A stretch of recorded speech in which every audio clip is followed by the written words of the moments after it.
Once upon a time, there was a girl, and she had such beautiful and long hair that everyone who saw her could not take their eyes off. The strands were so light, just golden. Therefore, they called her Goldilocks. For all her beauty, she was a very naughty little girl. Mom always allowed her to walk in the yard, but ordered her not to go into the woods behind their house. Goldilocks was very interested to know what is in that forest. And so, while Mother did not see, she somehow left the house into the forest. The girl walked for a long time in the forest. Either he finds a berry, then looks at a beautiful flower, then listens to how the birds sing. So she got lost in the forest. And suddenly she saw an unusual house in a clearing. Goldilocks approached him quietly. I walked around but did not see anyone. She knocked on the door, but no one answered. Then she knocked harder, and the door opened itself. Goldilocks entered cautiously. 3 bears lived in that house. One bear was dad big and shaggy. The other was a mother bear. It was smaller. The third was a little bear. The bears were not at home because they had gone for a walk in the woods. The girl entered the room and saw 3 bowls of porridge on the table. The first bowl, the biggest one, was the daddy bear. The second bowl, the smaller one, was the mother bear, and the third, the smallest, was the bear cub.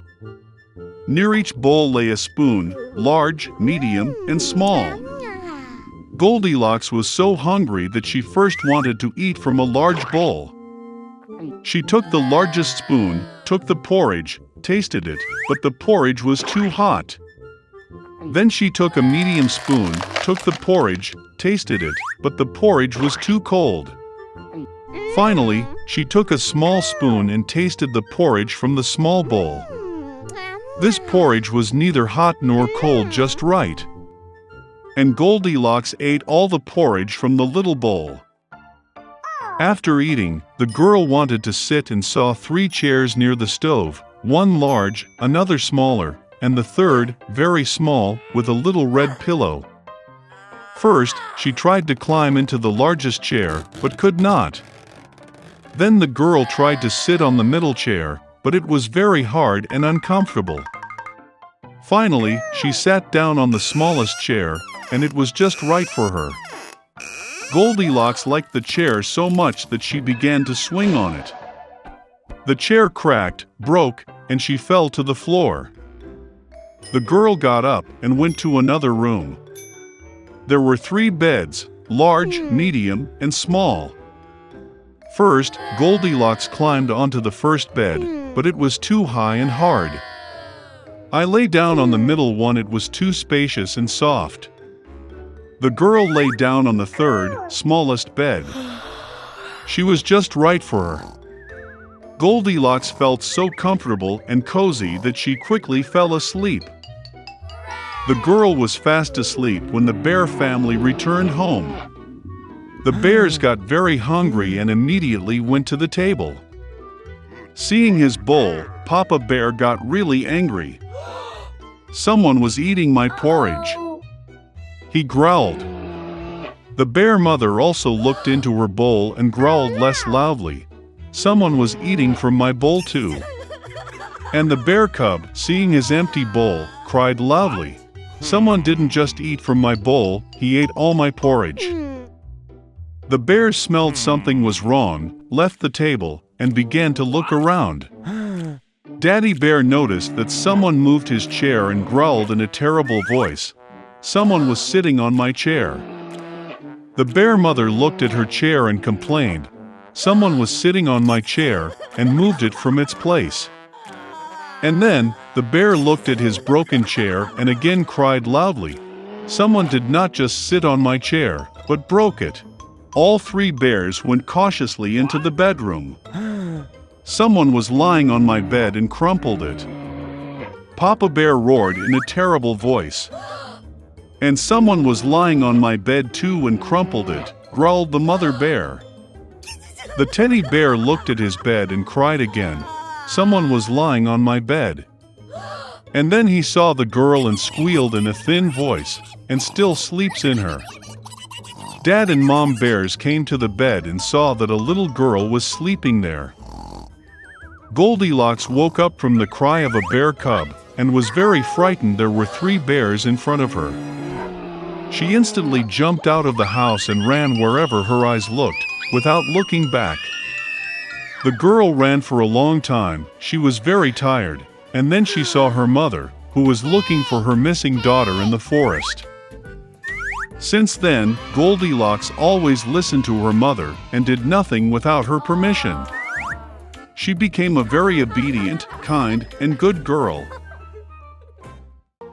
In one big city, 2 poor children lived in the neighborhood, Kai and Gerda, who loved each other like brother and sister. Parents allowed them to walk to each other on the roof to visit and sit on a bench under the roses. In the warm season, they spent all their time here, inventing different games, and in the winter they loved to sit by the warm hearth and listen to amazing stories that their grandmother often told them. Once, when the children were looking at a picture book, Kai felt something prick him in the eye and heart. These were the fragments of the mirror of the powerful lady, the Snow Queen. Since then, the boy's behavior has changed dramatically. He became angry, rude, and cruel.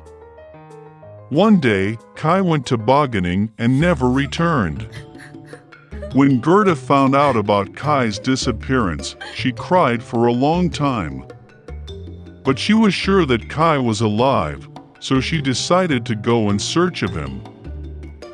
For a long time Gerda walked through the forests, through the fields, and then she came across a wonderful house, buried in flowers. The hostess came out to her. It was an old sorceress in a large straw hat.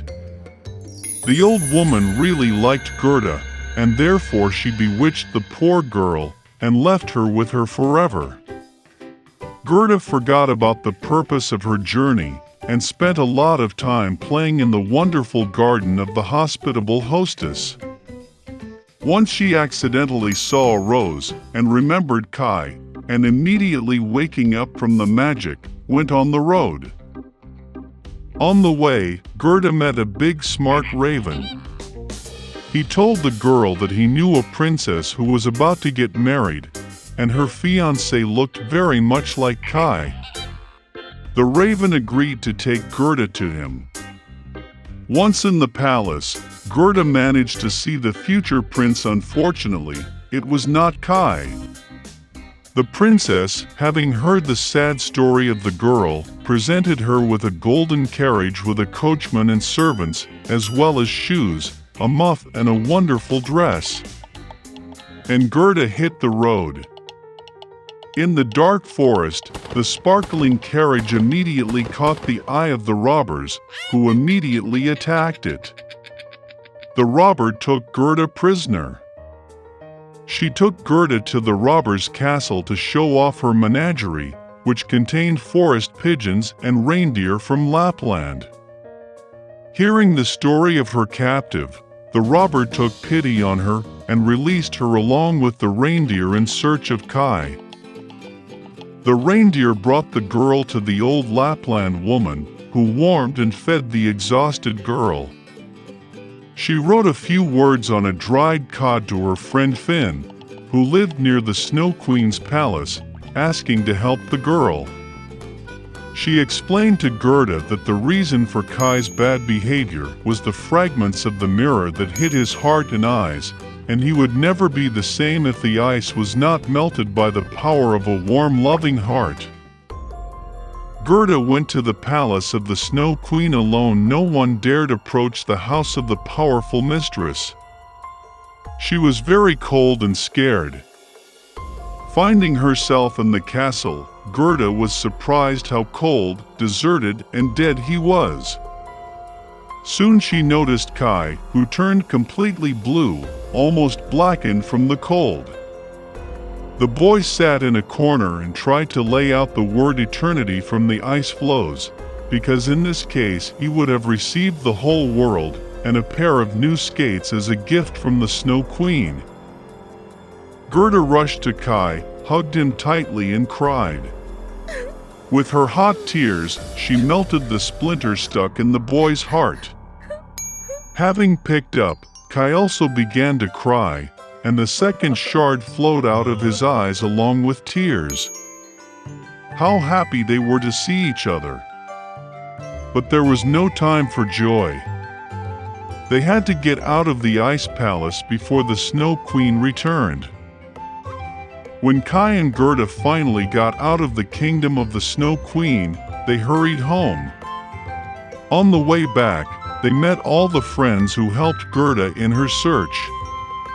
At home, their favorite blooming roses were waiting for them, and everything that happened was soon forgotten by them, like a heavy dream.